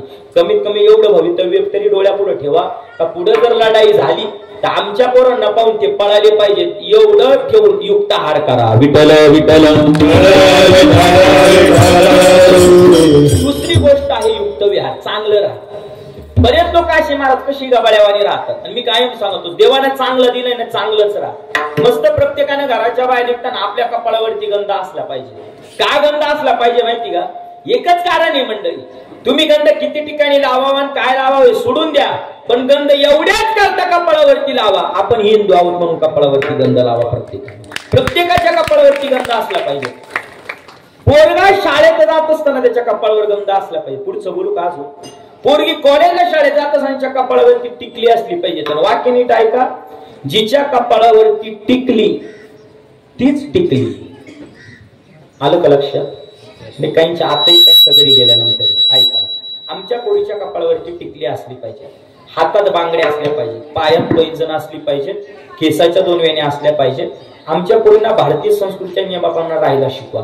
पण मला सांगू का सध्याच्या स्थितीला पोरांची चुकी नाही. शाळा कॉलेजेस एवढ्या नालायक निघाली ना तर तिथं पोरांनी गंध लावलेला चालत नाही. पोरांनी टिकली लावलेली चालत नाही. गळ्यामध्ये काही घातलेलं चालत नाही. हातात काही घातलेलं चालत नाही. पायातली पैंजण चालत नाही. महिला मंडळ माझी विनंती. मला एक सांगा शाळेत पोरं घालत असताना आपण शाळेत पोरं घालतो. तुम्ही फुकट पाठवतात का पोरांना शाळेमध्ये. फी भरताना तुम्ही तिथं पैसे भरून पोरांना शिकवताना. मग माझी विनंती जिथं पोराला गंध चालत नाही, पोरीला टिकली चालत नाही, पायात पैंजण नाही, काहीच नाही काहीच नाही, अशा शाळेमध्ये काय करायचं. त्या सगळ्या पोरांच्या बापांनी नाही एकत्र यायचं, आयांनी एकत्र यायचं. त्या शाळेत जायचं आणि तिथला मुख्याध्यापक तुला पाश्चात्य संस्कृती आवडते दादा मी सांगत असतो धर्म जपा. सत्याच्या स्थितीला सगळ्यात संकटात धर्म जर कोणता असेल तर तो आमचा हिंदू धर्म आहे. किती संकटात आहे. 2 लोकांनी आमचा हिंदू धर्म संकटात घालवण्यासाठी शर्तीचे प्रयत्न चालवले. एक फादर आणि 2 चादर. एकीकडून ख्रिश्चन मिशनऱ्या आणि दुसरीकडून मुसलमान महाराज धर्म संपवण्यासाठी अथंग प्रयत्न चालवले गड्या. कोणतं. ख्रिश्चन मिशनऱ्यांमध्ये पेठ सुरगाणा तालुका जा कधीतरी तिकडं मंदिरं पाडून चर्च उभे राहिलाय दादा. हिंदूंचे घरची घरं ख्रिश्चन व्हायला लागले. हरिपाठ बंद झाले, काकडे बंद झाले, कीर्तन बंद झाले, येशूच्या प्रार्थना तिथे सुरू झाल्या. ही शोकांतिका हिंदू धर्माची.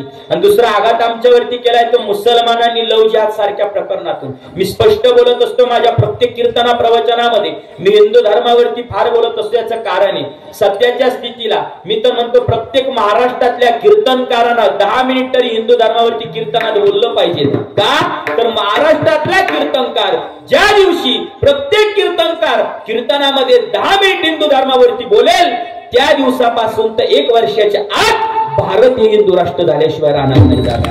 बोललं पाहिजे प्रत्येक कीर्तनकारांना. पण शोकांतिका वाटते दादा. बोल घाबरतात सगळे. महाराज रात्रीचा प्रवास आहे काय करावं. एखाद्याने अडवलं तर काय होईल दादा. अरे दादा आपण काय मेलेल्या आईचं दूध पिलं जाईल काय. आपण त्या कुळामध्ये जन्माला आलेला आहोत. कोणतं कुळ. अहो ते कुळ. सध्याच्या स्थितीला सिनेमागृहात एक चित्रपट आलाय. काय नाव त्याचं. छावा. किती लोकांनी पाहिलं हातवर करू द्या मला. नाही पाहुणे आलेले इथं काही पाहुणे हा गावात दाखवला ना. पहिले ज्या आयोजकांनी या गावात छावा नावाचा चित्रपट दाखवला ना एकदा त्यांच्यासाठी जोरदार टाळी वाजवा. का माहितीये सैराट नावाचे भंगार चंगार पिक्चर पोरांना दाखवून संस्कृती बिघडवण्यापेक्षा छावा नावाचे चित्रपट पोरांना दाखवा. घराघरात छत्रपती संभाजी महाराज जन्माला येतात. आणि ज्यांनी पाहिलं नसेल त्यांना विनंती माझी जा सिनेमागृहात 200-250 रुपये अशी खर्च करतो आपण. सिनेमाचं तिकीट कारण बघा. छत्रपती संभाजी राजांना हा हिंदू धर्म हिंदवी स्वराज्य मोठं करत असताना किती त्रास झाला. नीट ऐका. छत्रपती शिवाजी महाराजांचा खऱ्या अर्थानं बलिदान मात चालू. संभाजी महाराजांचा बलिदान मात चालू. थोडा नव्हता दादा. 1 नाही 2 नाही 4 नाही 8 नाही 10 नाही तब्बल 40 दिवस माझ्या संभाजी राजाला त्या औरंग्यानं त्रास दिला आणि हलहल करून माझ्या राजाला मारलं दादा. त्या संभाजी राजाच्या पवित्र हिंदू धर्मात जन्माला आलेले मी लोक वाक्य नीट ऐका. त्याच ठिकाणी आपल्यासारखा एखादा जण असता मला थोडी ठेच लागली आणि 2 दिवस घरातून बाहेर निघत नाही, पण विचार करा माझ्या संभाजी राजाला किती यातना झाल्या असतील. संभाजी राजा 40 दिवस एवढ्याच करता जिवंत होते. संभाजी राजाला फक्त वाटायचं एकदा फक्त हातातून पायातून साखळदंड सुटले पाहिजेत, मग औरंगजेबाला दाखवतो मी काय. रोज अपेक्षा असायची हात सुटतील, उद्या सुटतील, साखळदंड तुटतील, रोज अपेक्षा होती तब्बल 40 दिवस. पण शेवटी अखेर संभाजी राजांचा घात करणारे दुसरेच नव्हते दादा, आपलेच नराधम होते.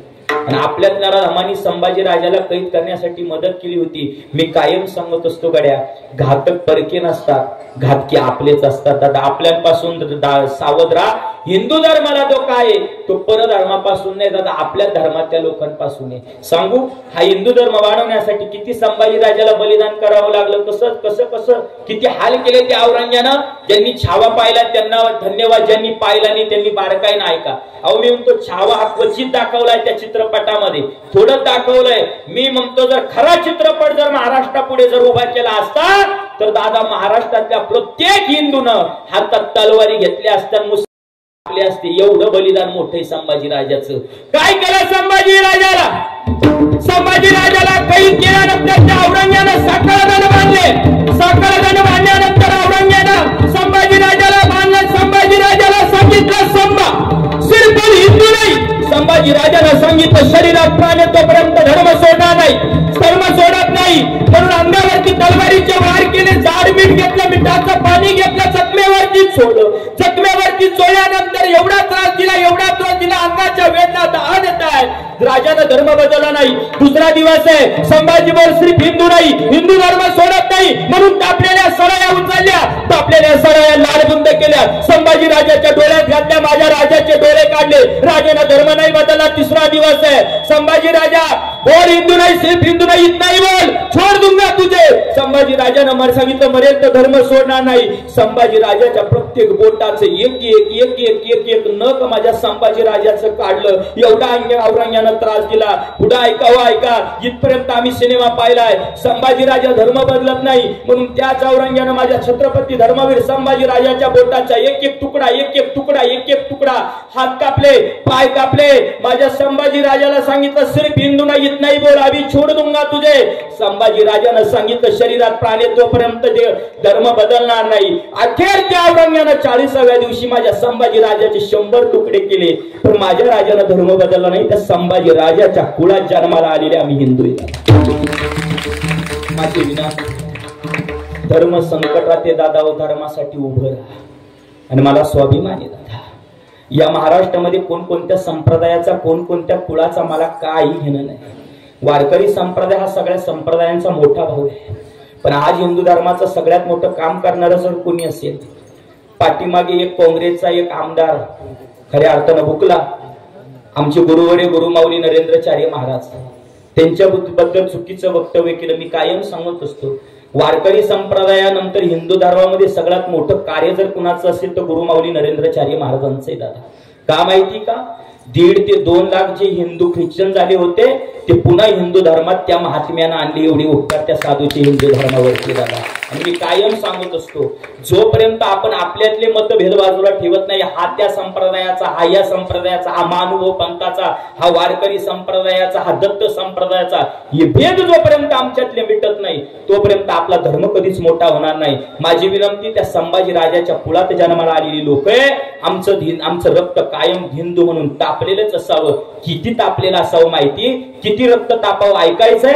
फक्त एकदा माझ्या पाठीमागा म्हणा, आता जेवढं रक्त तापतं ना तेवढं शेवटपर्यंत, जोपर्यंत शरीरात प्राण आहे तोपर्यंत तापलेलं असावं. त्या दिवशी संभाजी राजे आणि शिवाजी राजे घराघरात जन्माला येते नाही तर दादा शक्य नाही दादा. किती रक्त तापलेलं असावं. सगळ्यांनी माझ्या पाठीमागा नाही म्हणायचंय. माईकवरचे सगळे आता माईकवरती थांबून घेतील, कोणीच बोलणार नाही, बोलतील ते फक्त खालचे. सगळ्यांनी माझ्या पाठीमागा म्हणायचंय जय श्रीराम, जय श्रीराम, जय श्रीराम, जय श्रीराम, जय जय श्रीराम, जय जय श्रीराम, हर हर महादेव, हर हर महादेव, धर्मवीर संभाजी महाराज की जय, सत्य सनातन हिंदू धर्म की जय.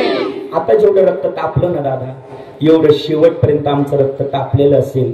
मी म्हणतो आपल्या धर्मावरती कुठलं संकट येणार नाही. विठ्ठल विठ्ठल तुमच्या घरामध्ये प्रवेश केलाय, धर्माचं आचरण करा, संस्कृतीचं पालन करा. माता माऊली विनंती, आपण जसं वागू तशी पुढची पिढी वागत असते. या घरामध्ये प्रवेश केलाय, या ठिकाणी आता बाबा आहेत, त्यांच्या सुना आहेत, या परिवारात जेवढ्या जेवढ्या महिला आहेत त्यांनी एक लक्षात ठेवायचं, घरामध्ये आपल्या घराची श्रीमंती ती असते दादा. आलेला पाहुणा ही टायका बरं का, तुमच्या किती पैसा आहे संपत्ती कोणी विचारत नाही, सगळं इथं राहणार आहे.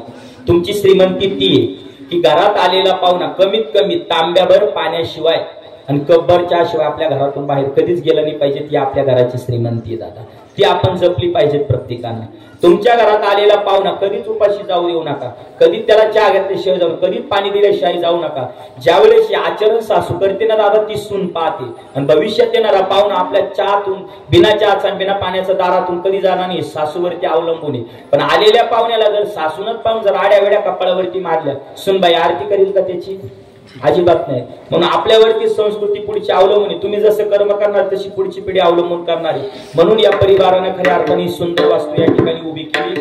त्यामध्ये ज्यांच्या आशीर्वादानं या ठिकाणी वास्तू उभी राहते, श्री दामोदर पाटील उगले बाबा यांच्या माध्यमातून, यांच्या आशीर्वादानं, त्यांच्या संपूर्ण परिवारानं ही वास्तू आज उभी केली. आणि बाबांच्या डोळ्यासमोर खऱ्या अर्थाने एवढी वास्तू उभी राहिल्यानंतर आता ते म्हणत असतील, पूर्ण केला पूर्ण केला पूर्ण केला मनोरथ, घरा आले कृपाळ.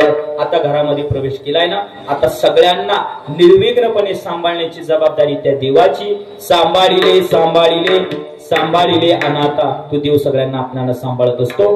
निळोबराय म्हणतात, केला निळा पावन. निळोबरायांच्या अभंगावरती बोलण्याचा प्रयत्न केला. आज फार पर्वणीचा दिवस आहे. तो पर्वणीचा दिवस म्हणजे आज तुकोबरायांची बीज उत्सव आहे. ऐका दादा, तुकोबरांना जाऊन आज एवढी वर्ष पूर्ण होत आहे, पण सध्याच्या स्थितीला आजही तुकोबरायांचं वैकुंठ गमन होऊन एवढी वर्ष झाली, पण आजही तुकोबरायांचं वास्तव्य देहू गावात आहे. कसं म्हणशाल तुम्ही? ऐका ना, प्रसंग असा घडला. तुकोबराय त्याच पुण्यस्थलीला देहू गावामध्ये इंद्रायणी नदीच्या किनाऱ्यावरती नांदुरकीचा वृक्ष. तुकोबरायांचं वैकुंठ गमन आज आपल्याला या कार्यक्रमाच्या माध्यमातून करायचंय आणि थांबायचं कीर्तन. तुकोबराय नांदुरकीच्या वृक्षावरती बसले आणि नांदुरकीच्या वृक्षावरती बसून श्री तुकोबरायांचं एकच भजन चालू आहे. कोणतं? विठ्ठल विठ्ठल विठ्ठल विठ्ठल विठ्ठल विठ्ठल विठ्ठल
विठ्ठल विठ्ठल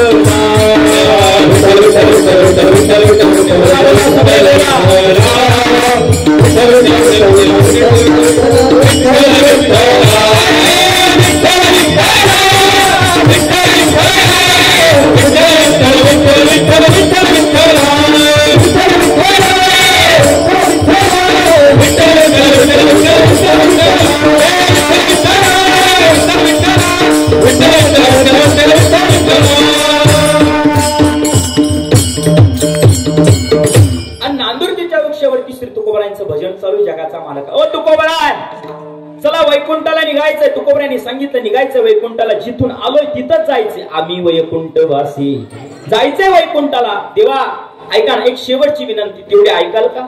जी तुकोबराय पटकन बोला, वेळ कमी आपल्याकडे. तुकोबराय आता बोलताय देवाला, देवा आतापर्यंत ज्यांनी माझ्या परमार्थात मला साथ दिली ना, शेवटचं एकदा त्यांना भेटायचं, अंतकाळी त्यांचं दर्शन मला घ्यायचं. हरकत नाही. तो कोबरा बातमी गावाला कळाली, गाव गोळा झालं. पत्नीला कळाली, पत्नी आली. मुलाला कळाली, मुलगा आला. आलेल्या गर्दीत पहिला प्रश्न तुकोबरांनी आपल्या पत्नीला विचारला. ऐका हो, तुकोबरांचं वैकुंठ गमन. पहिला प्रश्न जिजाबाईंना विचारला, आवले येती का वैकुंठाला? आता इथंही प्रश्न निर्माण होतो. तुकोबरांच्या जीवनातून पहिली पत्नी गेली. तुकोबराय गाथ्यात म्हणले ना, बरे झाले देवा निघाले दिवाळी, बरं झालं गेली देवा. आणि एकीकडे तुकोबरा वैकुंठाला निघत असताना दुसऱ्या पत्नीला म्हणताय वैकुंठाला येते का? त्याचं कारण काय हो? कारण काय असेल मला माहित नाही, पण माझ्या मनाचं कारण सांगतो. मी कायम सांगत असतो, जगाच्या पाठीवरती दोन जिजाबाई नसत्या तर जगाला दोन लोक मिळाले नसते. पहिल्या जिजाबाई नसत्या तर जगाला तुकोबराय मिळाले नसते, आणि दुसऱ्या जिजाबाई नसत्या तर महाराष्ट्राला छत्रपती शिवाजी महाराज मिळाले नसते दादा. पण आज तुकोबराय मिळाले, वैकुंठ गमन मिळालं, गाथा मिळाला, हिंदवी स्वराज्य, छत्रपती. याच्या मागे दोन जिजाबाईंचा त्याग आहे. पहिला प्रश्न पत्नीनं सांगितलं, नाही महाराज, आयुष्य जगायचे, अजून नाही यायचं. मुलाला विचारलं, येतो का वैकुंठाला? नाही बाबा, एवढं जगायचंय. गावकऱ्यावो येता का? बुडते हे जन न देख वेडोळा, येता का? नाही महाराज, नाही यायचं. आता तुकोबराय त्या विमानामध्ये बसताय आणि जगाला सांगताय, आम्ही जातो तुम्ही कृपा सुरावी, आम्ही जातो तुम्ही कृपा सुरावी, आम्ही जातो तुम्ही कृपा सुरावी, आम्ही जातो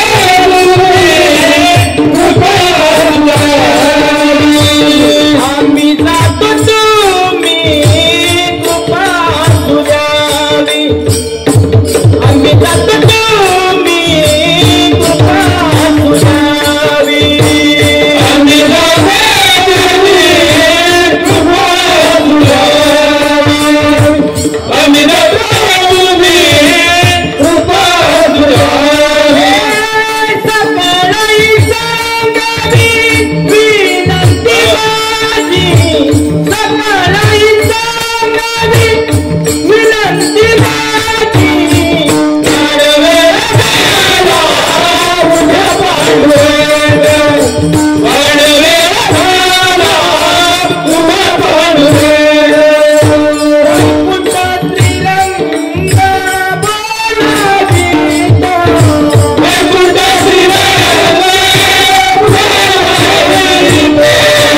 वैकुंठ श्रीरंग बोलावितो, वैकुंठ श्रीरंग बोलावितो, वैकुंठ वाडवेळ झाला उभा पांडुरंग, वाडवेळ झाला उभा पांडुरंग, उभा पांडुरंग. मग तुकोबराय म्हणतात, आम्ही जातो तुम्ही कृपा असू द्यावी, सकळही सांगावे विनंती माझी, वाडवेळ झाला उभा पांडुरंग, वैकुंठ श्रीरंग.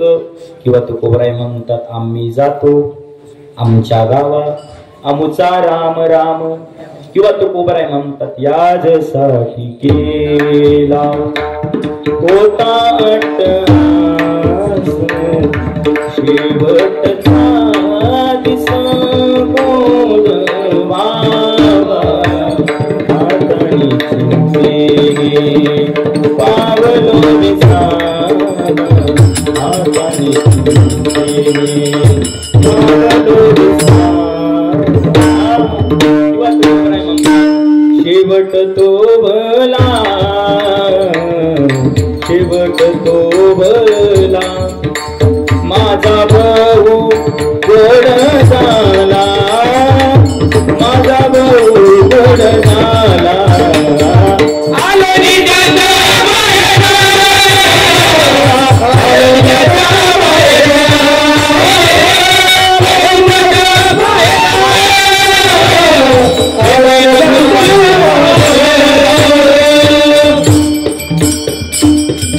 अनंत काळी विठू आम्हासी पावला, कुडी सहित झाला वृत्त. तुकोबराय वैकुंठाला जाताय, तो दिवस आज आहे.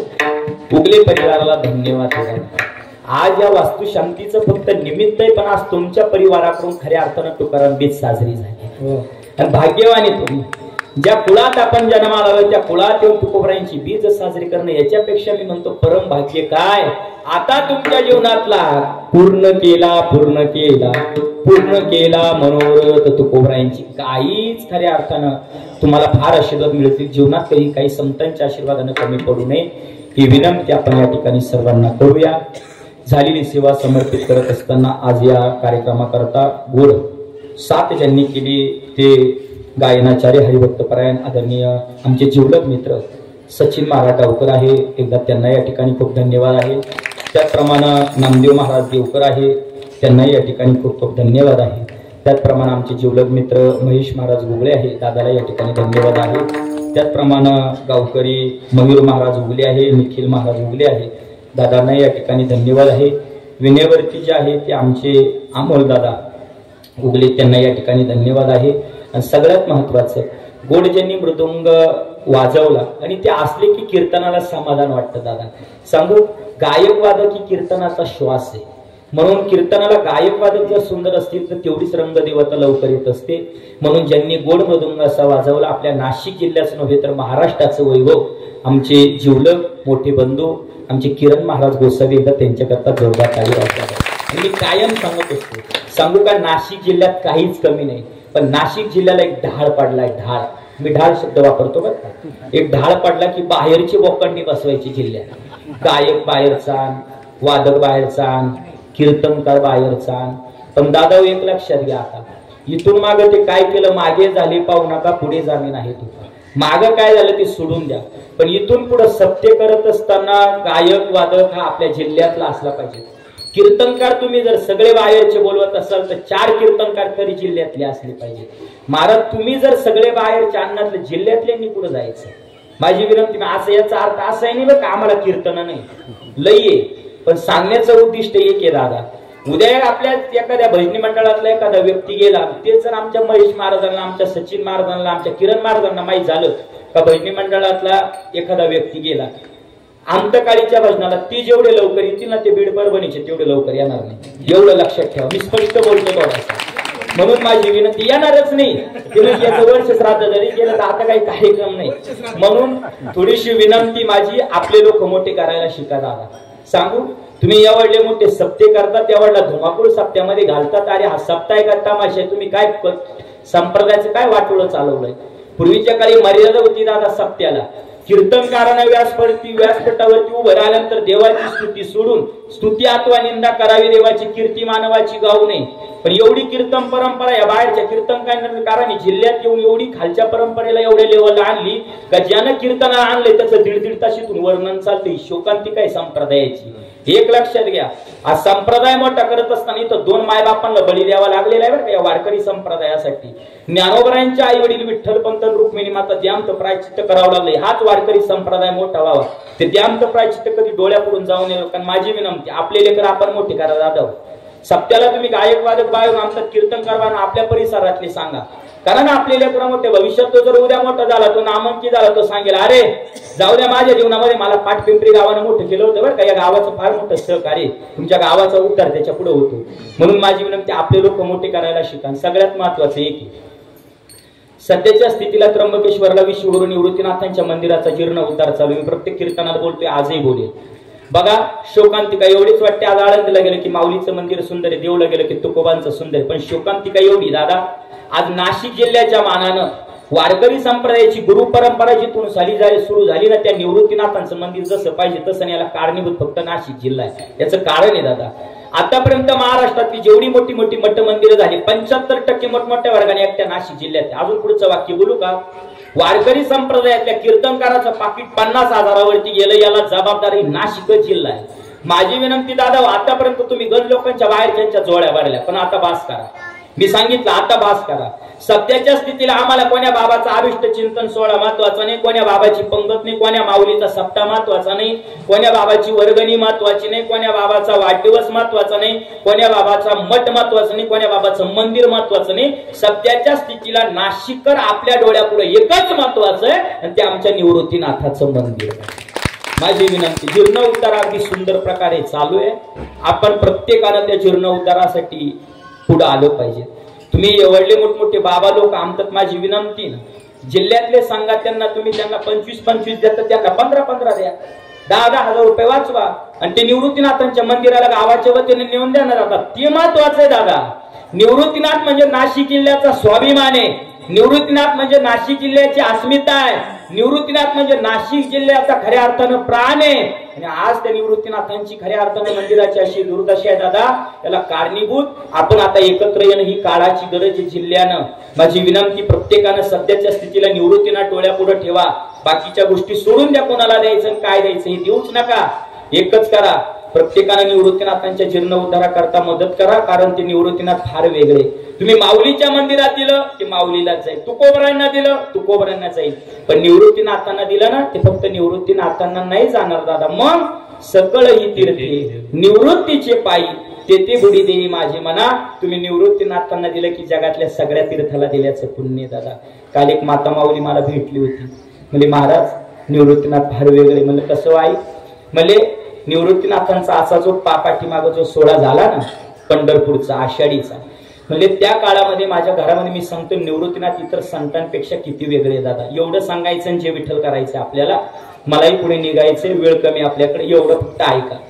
म्हणजे पालखी ज्या वेळेस निवृत्तीनाथांची नाशिकच्या सिव्हिल हॉस्पिटल मधून चालली होती त्यावेळेस माझी सुनबाई, तिला 7वा महिना होता आणि तिचा बीपी लो होऊन गेला महाराज. श्वासही घेत नव्हती, पाहतही नव्हती, कोमात गेली होती. डॉक्टरनं सांगितलं आई वाचणार नाही, बाळही वाचणार नाही. पण मी निवृत्तीनाथांची निष्ठावंत वारकरी, मला असं वाटलं सूर जरी दवाखान्यात आहे पण तिकडं चोखोबाची बहीण झाला सारंग. चोखोबाच्या बायकोचं जर बाळंपण जगाचा मालक करू शकतो तर आपल्या सुनेचं नाही का? म्हणजे मी निवृत्तीनाथांच्या वारीत यायचा 8 तास केला, पण सगळे पाहुणे म्हणे बाई शोभत नाही, तुम्ही वारीला यंदाच्या वर्षी जाऊ नका, दोघांमधून काही कोणाचं बरं वाईट होऊ शकतं, तुम्ही या मिनिटाला इथं पाहिजे. म्हणे निवृत्तीनाथांचा सोहळा असा सिव्हिल हॉस्पिटल पासून जात होता आणि जात असताना मी निवृत्तीनाथांना एकच सांगितलं, दादा आतापर्यंत तुमच्या बऱ्याच वाऱ्या केल्या, काहीच मागितलं नाही, फक्त एक आयुष्यातली पुढची वारी माझी चुकून याच्याकरता मला एकच द्या. एवढ्यात तुमचा निवृत्तीनाथांचा सोहळा येईपर्यंत जर माझी सून जर व्यवस्थित झाली, माझं बाळ जर सुखरूप जन्माला आलं ना, पुढची निवृत्तीनाथांची वारी जाताना पाय करील आणि येताना पाय करील, एवढा निवृत्तीनाथांना नवस टाकला. म्हणजे निवृत्तीनाथांचा सोहळा फक्त जिल्हा सोडून नगरमध्ये प्रवेशच करत होता. सुनबाई कोमातून बाहेर आली, डिलिव्हरी झाली, बाळही झालं, 4-5 वर्षाचं लेकरू तिनं दाखवलं. म्हणले हा माझा नातू आहे दादा, निवृत्तीनाथ वेगळे दादा. ऐकतात ते, फक्त भाव जेवढा पराकुटीचा पाहिजे. म्हणून निवृत्तीनाथांच्या जीर्णाला उद्धार करता मदत करा. आतापर्यंत मी माझ्या कीर्तनाच्या माध्यमातून श्राद्ध असेल, वास्तुशांती, अभिष्ट चिंतन, सोळे सप्ते पार गुजरात राज्याचा सिलवासा सिटीपर्यंत निवृत्तीनाथांकरता हात पसरले दादा. माझ्याकडे संस्थांचं रीतसर पावती बुकी, कारण मी तिथे जीर्णोद्धार समितीवरती सदस्य. माझ्या कीर्तनाच्या माध्यमातून आतापर्यंत मी 4 ते 4.5 लाख रुपयाचा निवृत्तीनाथांकरता पोहोचवला दादा. का माहिती का? कधी कधी दुःख एवढंच वाटतं, आम्ही महाराष्ट्रभर फिरतो ना, लोक विचारतात कुठले, आम्ही म्हणतो नाशिकचे. तुम्ही निवृत्तीनाथांचे का? आपल्या बापाचं नाव लोक विचारत नाही, पण निवृत्तीनाथांचं नाव आदरानं घेतात. ह्या ही अस्मिता आहे जिल्ह्याची. म्हणून माझी विनंती, प्रत्येकाने निवृत्तीनाथांच्या जीर्ण उताराला त्र्यंबकला गेल्यानंतर सर पावती घ्या. दानपेटीत पैसे टाकू नका, अजिबात नका. दानपेटीतले पैसे निवृत्तीनाथांना सगळे जातीने. आता काय होतं, लय कोणाला जर असेल आणि मला फोन करून विचारा, पण लोकांमध्ये मला सांगाय नका लावू. आता ते मरू द्या, काय होतं काय नाही, फक्त एक रीतसर पावती घेत चाला. तुम्ही दिलेले 100 रुपये ते निवृत्तीनाथांना जातील, दिलेले 11,000 ते रीतसर निवृत्तीनाथांना जातील. ही विनंती.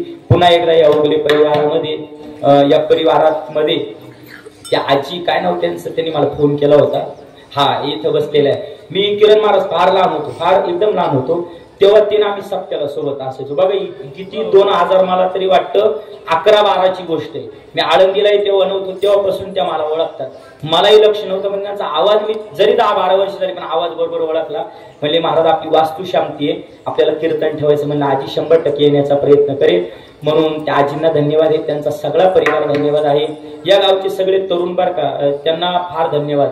बापू तुम्ही पिक्चर दाखवला, तुमच्या सगळ्या सहकार्यांनी फार फार या ठिकाणी धन्यवाद. आणि अशी चित्रपट गावात दाखवत चला, जेणेकरून भविष्यातली पिढी गावामध्ये चांगली अशी संभाजी राजांसारखी, धर्मवीर आनंद दिघे साहेबांसारखी आणि महाराष्ट्राचे उपमुख्यमंत्री एकनाथराव शिंदेसारखी जन्माला आली पाहिजे दादा. आणि अभिमानी एकनाथराव शिंदेचा का माहिती का, आज वारकरी संप्रदायाने आजपर्यंत कोणत्याच राजकीय नेत्याला पुरस्कार दिला नव्हता, पण आज तुकाराम बीजेच्या दिवशी संत तुकाराम नावाचा पुरस्कार आज देहूमध्ये एकनाथराव शिंदेना देण्यात येतो. याच्यापेक्षा मी म्हणतो मराठी माणसाचं भाग्य काय असू शकतं. दादा राजकारण जाऊ द्या, पण महाराष्ट्राला असं एक मुख्यमंत्री मिळून गेला आणि उपमुख्यमंत्री मिळालाय ना दादा. जाऊ द्या मुख्यमंत्री कोणी असेल, पण प्रत्येकाच्या मनामनातला मुख्यमंत्री एकनाथराव शिंदे. का माहिती का? असा मुख्यमंत्री दादा कपाळाला गंध लावल्याशिवाय माणूस घराच्या बाहेर पडत नाही. अशा मुख्यमंत्र्याची आज महाराष्ट्राला गरज आहे दादा. हा, नाहीतर अशी काही मुख्यमंत्री का ते गंधही लावित नव्हते, त्यांना गंधही चालत नव्हता इकडून माग, पण दादा तो देव आहे. यांचा सुपडा साफ करून टाकला महाराष्ट्रातून. आणि सांगू मी म्हणतो महायुतीचं जर सरकार नसताना छावा नावाचा चित्रपट रिलीज झालाच नसता. हा, पण आज चांगलं सरकार आलंय दादा. टमाट्याचे कांद्याचे भाव एक दिवस वाढणार आहे. माझं वाक्य नीट ऐका बरं का. मी काही कोणत्या पक्षाचा नाही, पण धर्म म्हणून बोलतोय. आज आम्ही महाराष्ट्रावर फिरतो, काय परिस्थिती आपल्या हिंदू धर्माची ते आम्हाला विचारा. कांद्याचे वाढलेले कमी झालेले भाव कमी होतील, तेलाचे भाव या ठिकाणी वाढतील. एक दिवस होणार आहे सगळं गणित बरोबर, ती काळजी करू नका. पण लक्षात घ्या, एकदा जर धर्म गेला ना दादा, तेच कांदे विकण्यासाठी ते तेल घेण्यासाठी तुम्हाला घराच्या बाहेर निघता येणार नाही. आज अशा चांगल्या विचाराची सरकारची महाराष्ट्राला गरज आहे दादा. लाडक्या बहिणीचे पैसे आले तुम्हाला, बरोबर ना? माझी विनंती आहे, तुम्हाला ज्यांना पैसे आले त्यांना धन्यवाद. ज्यांना आले नाही त्यांनी काही त्या भावावरती नाराज होऊ नका. येतील थोड्या दिवसांनी तुम्हाला बी हळू. आता ते थोडं नाही ना महाराज, एवढ्या बहिणी सांभाळायच्या, आम्हाला एक बहीण जड जाते, त्यांना एवढ्या सांभाळायच्या. म्हणून खऱ्या अर्थानं फार चांगला राज्यकारभार राज्याचा चालू आहे. आणि असं राज्य जर असेल तर छत्रपती शिवाजी महाराजांचा काळ आल्याशिवाय राहणार नाही. म्हणून झालेली सेवा समर्पित वाणीला पूर्ण विठोबा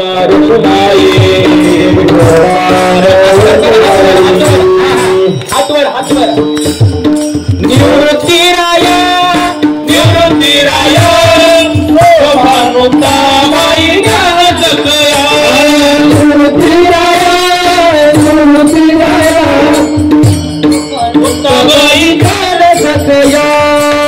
भानुताबाई ज्ञान जगया भानुताबाई ज्ञान जगया निवृत्तीराया भानुताबाई ज्ञान जगया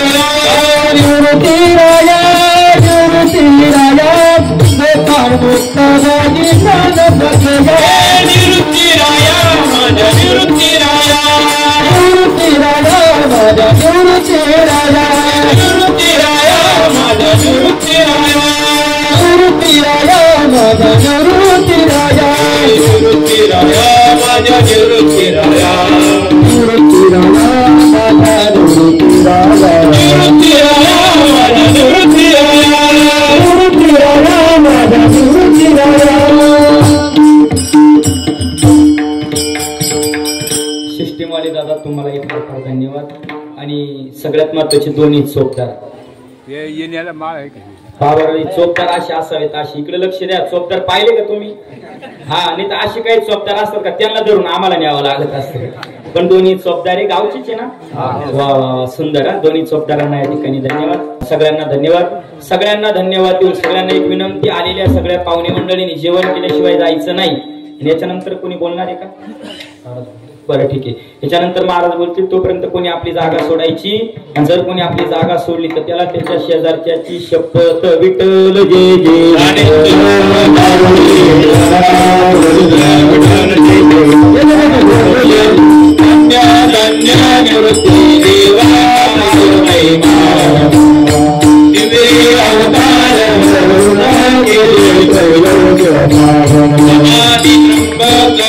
करे मागे जोडे